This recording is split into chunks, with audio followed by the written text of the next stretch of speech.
Well over 100 high school football teams worked their way through the regular season with one goal in mind: to spend a weekend in November playing for a state title in the Dakota Dome.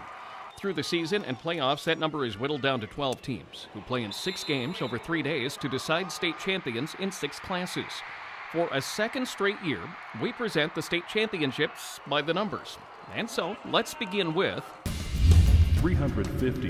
That's the distance in miles for the Wall High School football team to travel to the Dakota Dome. The Wall Eagles met Canastota in the 9A title game. Wall was the only team to advance to the Dome from West River. Wall and Canastota played the only game featuring 2 unbeaten teams, a distinction that only Canastota now owns. The Hawks ripped Wall 66-6. Another special number applies to the Hawks as well.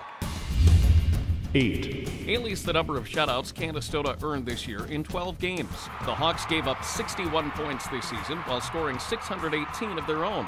In fact, until the 6 points given up to Wall, the Hawks defense hadn't allowed a point since Chester area scored on them back on October 7th. Up next, 169. That represents the number of seconds Grant Dual High School had to hold off Kimball and win a state title in 2003. Well, they didn't. The Coyotes of Kimball were 9 points down with 2:49 left to play, and somehow came back and won.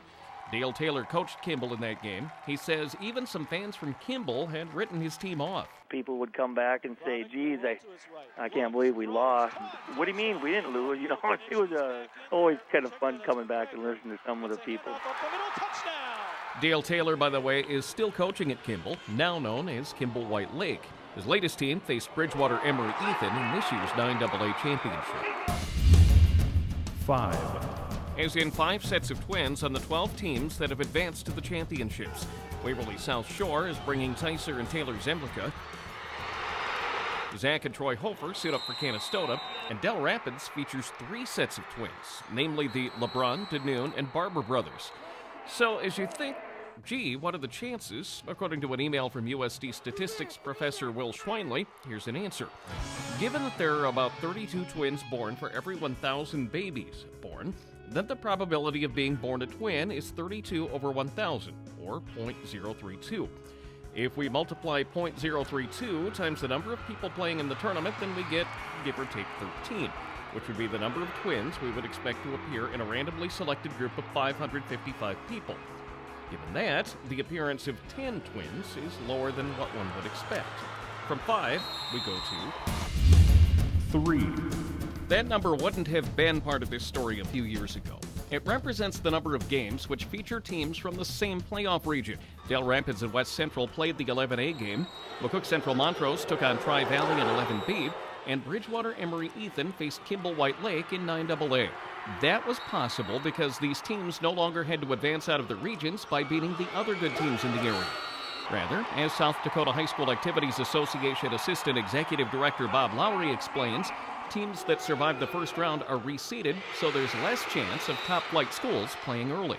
Basically what we do is when we get down to 8, we treat that just like we do our state basketball and our state volleyball tournament. There's 8 teams left.